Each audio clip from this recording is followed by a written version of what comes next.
ये तीसरा क्वेश्चन है। चित्र में एक ही समतल में स्थित तीन सरल रेखाएं L, M और N एक ही बिंदुओं पर प्रतिच्छेद करती है।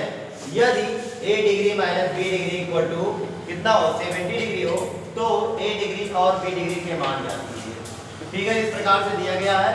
L रेखा, M रेखा और ये N रेखा है, तीनों इस प्रकार से काट रही है और यहाँ पर a डिग्री, b डिग्री और 20 डिग्री इस प्रकार से दिए गए हैं।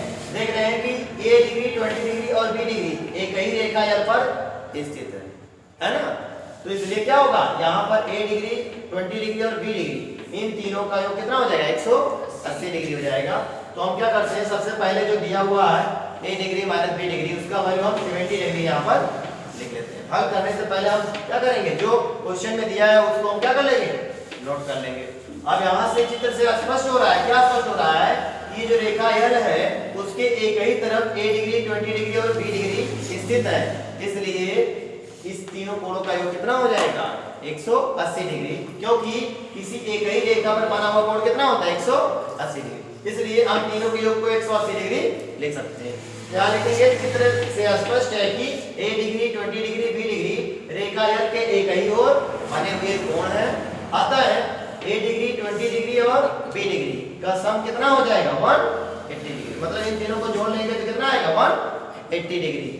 अब यहाँ पर देखिए 20 डिग्री जो है वो यहाँ पर देखिए पक्षांतर कर देंगे, जब प्लस में इधर पक्षांतर कर देंगे तो 180 में से क्या हो जाएगा माइनस, तो 180 में से 20 क्या होगा घट जाएगा, घटने के बाद कितना आ जाएगा 160।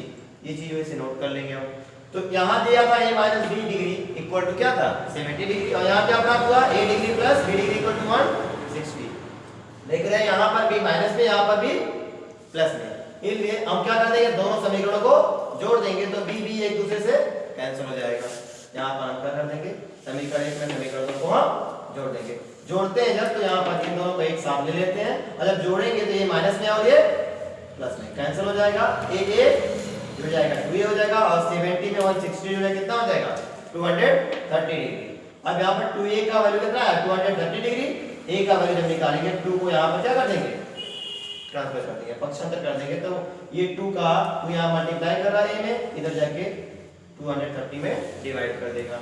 फिर 2 से डिवाइड कर देंगे तो इसका आधा हो जाएगा 150 डिग्री। यहाँ से a का वैल्यू 150 डिग्री आ गया।